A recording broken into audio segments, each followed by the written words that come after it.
Hello and welcome to this short video. I'm here with my homegrown produce.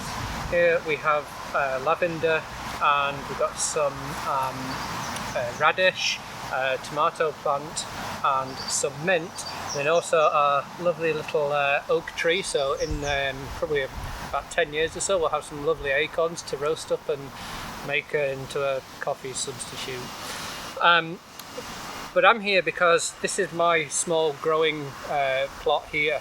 So I want to do this little workshop on beginners growing, but I think to do that we should maybe talk to a couple of experts who have an allotment plot and get some information from them, and then join us for the question and answer session.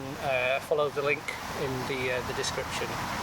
Today we're going to be looking at various allotments, and we've got with us Robin and we have Alison, and they're going to show us their vegetable plots on the Sterling allotment, and then they'll talk about how this can transfer into your own growing.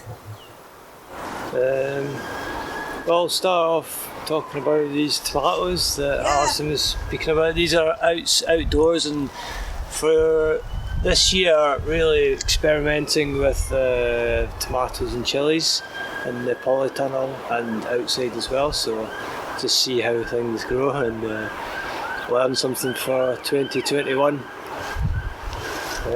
These plants here, this is a wild fern which came up in between a lot of these potatoes that myself and Ines planted back in March. So it'll be interesting to see how they came up, because I've never actually really planted any potatoes that have come from a supermarket. This cold frame I got help from Nick Park to actually build, and at the moment I'm attempting to grow, I think is broccoli or a cabbage. Broccoli, thanks Ali. And this is some wild raspberry type stuff that came through. This is a beautiful tree which I got when I came in the plot, because it's been here for a long time, and it's a Victorian plum tree with a delicious taste. So I really admire the flavour in it. These ones are strawberries which I've planted. The rabbit started being mischievous and nibbling them and munching quite a lot of them, so recently I put up this guard to stop rabbits from getting in, but I tried to use my staple gun to attach them to the plastic, but it didn't work, so that's a new idea. So there's rhubarb at the back there. These ones are pak choy. That's probably gone. Courgettes, which are looking good. I've never planted them before, so that's very interesting. Great for kids. I'm sure if you chopped a courgette up and made a face out of it in a kid's plate, it would smile. These ones here are dill, and amongst all of them. So that spiral is a herbal spiral. Again, bunny rabbits just love munching away at my oregano. They've munched all that sage, they've munched that dill, but the lemon, thyme and the rosemary seem to be okay, and the lemon balm seems to have been munched, but this stuff's okay. So yeah, at the moment I'm giving a lot of my produce products, well not my products, nature's products, to my daughter across in Riverside, so it cheers her up. What got you into growing? Why did you start? I think initially when I started growing it was because of my introduction to the Braehead community garden, which was really nicely designed with raised beds and such like. So that got me, it's a very small rectangle compared to this, but it got me into trying to grow what I like to grow.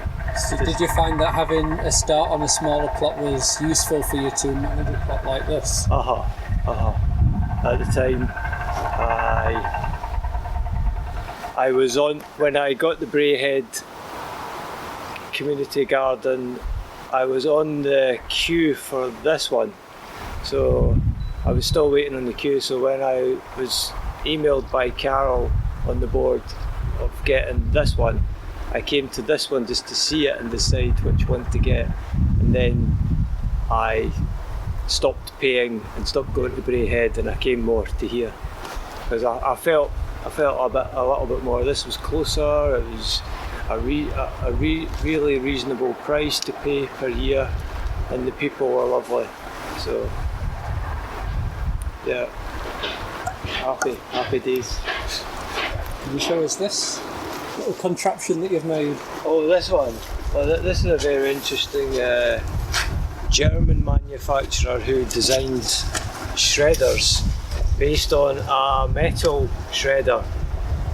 He uploaded his CAD files to Thingiverse, which is a freely downloadable software. So I was able to 3D print all the plasticky bits, and then I bought this, no I didn't buy it, I got this acrylic from CA Models, my old prototyping job, to make the hopper. And basically when I put my banana skins and orange skins inside it, I just turn this, and I've got this spanner on it to try and get the torque right. The torque is so important because if it's a really thick chunky thing that's trying to shred, it just gets stuck, so you've got to apply the correct torque on it. And then it goes all the way through this hole into this bucket, and then with the bucket I take it over to my thingy-majiggy, a hole in the ground, and just pour it in, and then put some cardboard in it. It's an experiment, but it seems to be turning soil into gold anyway. I absolutely love that. I love your approach. You can plant beans straight into that. Aye. A lot of people, well, they used to do it in trenches. They would just pile all the food waste in. It wasn't rotted. Put a wee bit of soil over it, put the beans straight in. You could do that. And they grow well enough? Yeah. What was I saying? What's the easiest thing right, to so grow, the and easiest what's the thing, hardest thing to the easiest thing I've been trying to grow, well, actually growing, because if it was easy, it must have been easy, was lettuce and kale.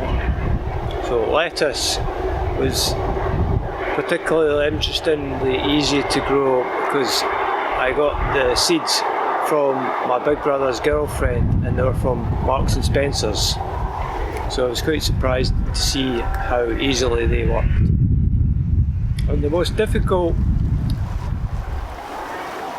green growing plant, vegetable and herb that I found difficult to grow was herbs, but particularly basil, and broccoli as well. That was quite tricky. Do you know why they was difficult to grow them? I've got a funny feeling that the broccoli in particular was a really poor start because of lack of sunshine. So the stems went up through the soil, and then they just went too wobbly, elongated stems, so they weren't hardy enough because of the lack of sunlight, because they were trying to get up and find the sunshine. I don't know, Ali, you might know how. That's kind of right. That is right. But you can, if they don't get enough sun, or if you use soil that's too rich, they get too many nutrients, they grow too fast and they bend over, or you can get a fungal disease. But sometimes what you can do is you can just keep them, even though they're like that, too tall. And then if they get to a certain high size, you can bury them deeper than you would normally bury them. So you'll bury some of their stem. Sometimes that works and you can save them, but not always. I could try that next year, because I did successfully grow one broccoli and it was amazing. Yeah. beautiful, so tasty. There's a good thing you can do as a beginner is not broccoli in the traditional sense, because that can take a while. But there's a thing called broccoli, B-R-O-K-A-L-I, which is another thing related to broccoli, but only grows like that, and it's a Chinese vegetable, and it grows within about 8 weeks. So it comes up, forms little mini broccoli heads, you eat the whole lot, and it's so easy because you just do it and eat it and do it and eat it. But proper broccoli is nice. Yeah.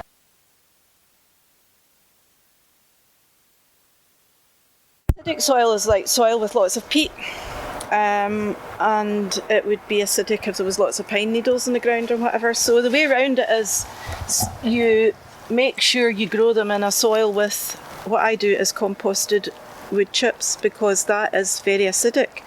And that saves you buying ericaceous compost, which is very expensive. And you isolate them in a bed or a pot so that the soil that's round them is acidic. Your natural soil in Scotland is slightly acidic, so it probably would grow okay. But just to be on the safe side, I mulch it regularly with the wood chip to put the acid level up. There's some more calendulas there's blueberries in here somewhere. I don't know, I've lost them. Where did they go? There is, I know that for a fact. But I've lost it. They're wee ones, but they actually grow to this height and bigger. The blueberries do? Yeah. Right, this is asparagus. And it was given to me by somebody in an allotment in East Lothian, who I think got bored with it. I don't know what the reason was, but he turned up at my house with a bag full of roots, and that's it.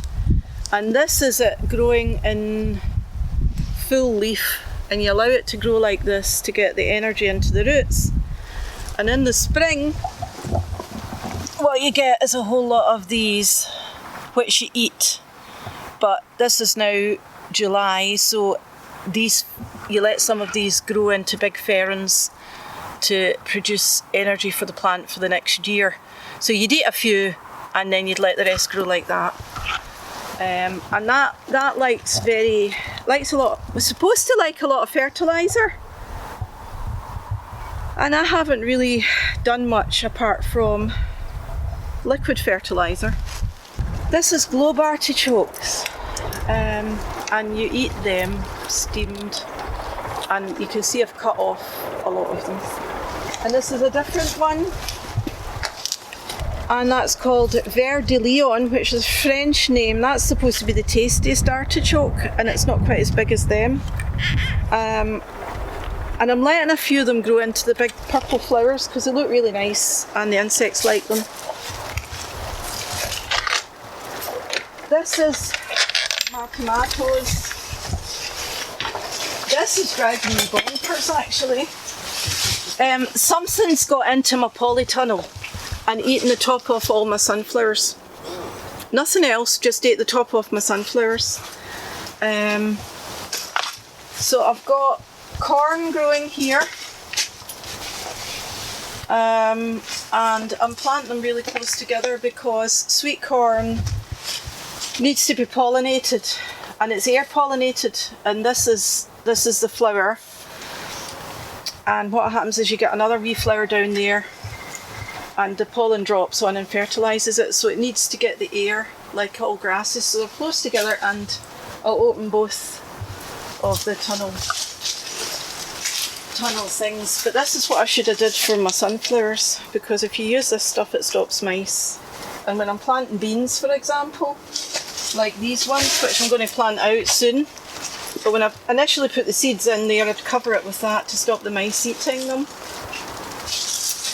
This is my tomatoes, which I'm a bit late this year, but just various types with labels. This is my grapes. This is a red grape, and it's a really, really good grape. And that was $2.99 out of Aldi's, and I had no idea what it was going to turn out like, and it's been great. How old is that plant?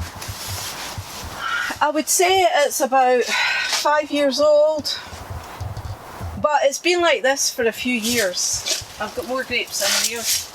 And this one also from Aldi's, $2.99. Again, I had no idea what it was going to be. That is a very, very small, very sharp white grape. Now, a lot of people are scared to grow grapes, but they shouldn't be because it's really, really easy. You just plant the thing outside, put the stem underneath so that the roots are outside, the stem's inside, and then every spring or winter, before it starts growing again, just forget about all the stuff about pruning that they tell you, because you get in a fankle. You just cut it to the ground and leave a couple of stumps with some buds, and then it does the rest. And then if it gets like mental, you just cut off some of these strands and leave yourself a reasonable bunch of grapes. And that's it. That's how I do it. So I guess this sort of thing could be very easily grown in, say, like a conservatory or even a room that's got a lot of light coming in. Yeah, but you can also grow them outside. I'll show you a cutting I've got outside. And this is a damson tree. And you can't see the damsons. Yeah, there they are there. It had a lot more last year. A lot of fruit trees go nuts one year and then have a rest and then go nuts the next year. It's just the way they grow. This is what I have a lot of bother with birds. And I could build a fruit cage, but I don't. I just shove this over.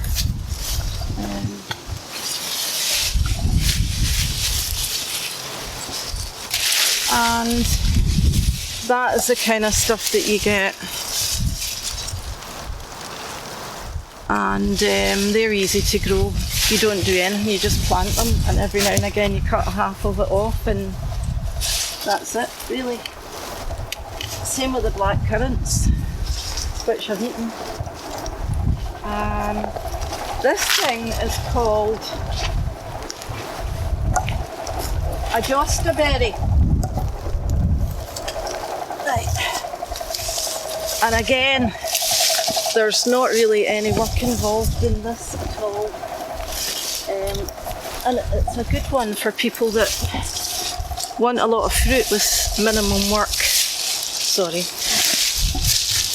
Right, that thing. It's like a gooseberry. Well, it's a cross between a gooseberry and a black currant. And so it tastes really nice. But the thing about it is it doesn't have jaggy stems. But look at the size of it, right? If you wanted an awful lot of food in a small space with no work, that's the thing you'd plant, a jostaberry, because you don't need to worry about pruning it, you just need to stop it going crazy, and you get a lot more fruit. And then there's the rhubarb, which you don't do a lot with rhubarb, you just leave it and see what it does. That's it. It's all just does it itself.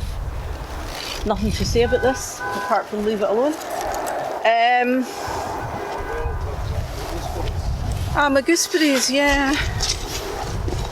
I've got a love-hate relationship with gooseberries.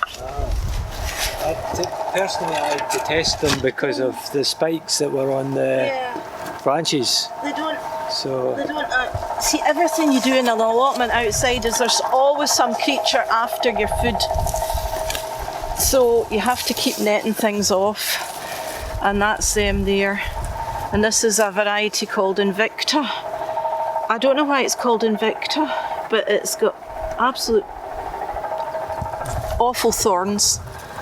There is a variety of gooseberry with no thorns. I can't remember what it's called.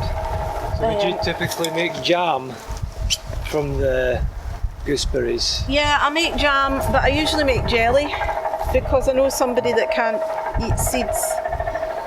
But you can make ice cream with them. So I did that. There's my carrots. This is, they're netted off because you get things called carrot fly that eat them.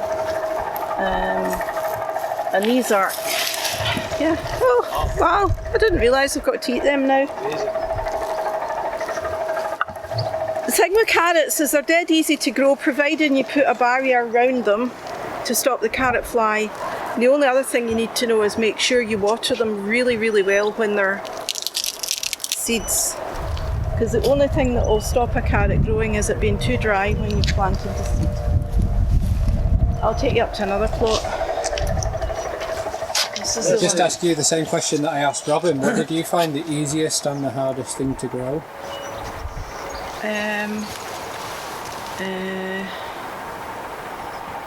I think everything's easy if you keep the insects and rodents out. Everything grows if you plant it, and the only thing that will stop it growing is if something eats it. And your mission's to avoid something eating it. So it could be airborne, could be coming from below, it could be moles, it could be rats, it could be mice, it could be anything. Your aim is to stop something eating it before you can eat it. And that, I think, is the only thing you really need to know, that and watering things. And what got you into growing? Miss Gallagher, my biology teacher at school,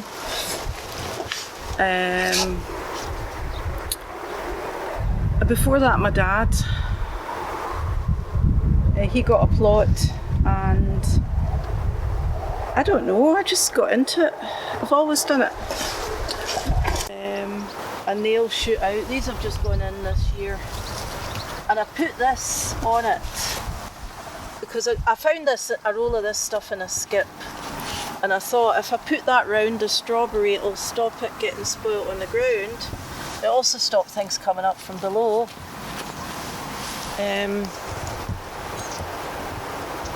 I'm trying it in open ground this year again because I tried it in open ground before and it got eaten by mice. So then I tried it in tubs with nets and that worked. But you'll find that the mice won't know they're here. But once one mouse, this is true, once one mouse discovers that they're here, it will tell all the other mice. So you'll get a space where nothing will touch it for a couple of years, and then pigeons are the same, they cotton on to the food being there, and then after that you have to net it. This, I've got broccoli. I thought that was supposed to be cauliflowers. I've got broccoli. Hey, I need to eat that. That's got cauliflowers and broccoli in it. And these are the cauliflowers, but they've not got their cauliflowers on them yet. Excuse me, a bit late. I should have planted them sooner. And you just plant them. And that's Just it. plant the onion itself? You plant the onion bulb, or you grow the seed, and then you plant the wee baby onions. And you grow the seed about August, and then in the spring you plant out the onion bulbs, or you can plant out the bulbs on the autumn and let them grow over the winter. To be honest, you can plant them anytime you like, because the longer it grows, the bigger the onions. So if you're a bit late and you plant a bit late, you just get smaller onions. There's too many rules. Do you have a creative time doing crop rotation? Yeah, I do try and do that, yeah. Can you maybe just say a couple of words about the rotation? I think what you do with rotation is you don't plant the same thing in the same place every year. And so you would have potatoes and tomatoes, one year would be in a patch, and then the next year you might have onions and leeks and garlic, and then the next year you would have brassicas, which is things like cabbages and cauliflower, and then the next year you would have things called legumes, which is beans and peas. So there's about 4 different groups of vegetables, and the aim is to do each year a different type, and then it means there's about 4 years between you growing the same type of vegetable on the same bit of ground. That's the traditional way, but what Robin has done is he's just mixed it all up, and that's fine as well. Is it all about them taking different nutrients out of the soil over the years? Yeah, and also it's because pests will build up. So if you deprive a pest of its food 1 year, 2 years, 3 years, 4 years, it bugs off. And then you plant the thing back when the pest levels for that particular plant has reduced. Okay, well thank you very much for that, Robin and Alison. That your plots are certainly different, but both seem very productive and very healthy. Just while we're finished, we just got a question for both of you. What advice would you give someone who's just starting out growing in, say, a small space in their garden, for example, or even pots outside? We'll start with Alison, since Robin went first the last time. Just pick something you like and plant it. I mean, you're going to make mistakes. Well, you don't make mistakes. What will happen is something might not grow exactly the way it's supposed to. But you just need to just get in and do it, really. You can grow anything in pots.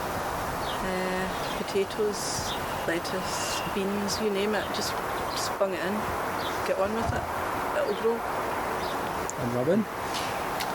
Well, I was just thinking it's a really interesting, fantastic idea to get children into nature when they're so young. Just get their hands in the soil, show them some seeds, plant one of their favourite things, and just try and encourage the children to grow stuff that they're going to enjoy eating. Good. And finally, what are the benefits of growing your own? I would say it's valuable to grow your own vegetables and fruit because it's come from your own soil. Local soil is so important rather than buying vegetables from the supermarket and things coming from Kiwi, Holland. Even Holland's quite close, but typically the best solution for your body health is growing vegetables and fruit from your own soil. And Alison? I agree with what Robin's saying. There's all the environmental stuff as well. But I think it's just healthy and creative, and you just lose yourself completely, and your worries or whatever just drift away. And there's been studies that says even just contact with the soil and the smell of the soil makes people feel well generally. So I don't know, just be better than sitting, I don't know, gaming or something. I would just get outside. It's good for you. Yeah. Good. Okay, well thank you very much both of you for showing us around, and we'll follow on with a question and answer session very shortly, which you'll all know about. Well done. Thank you.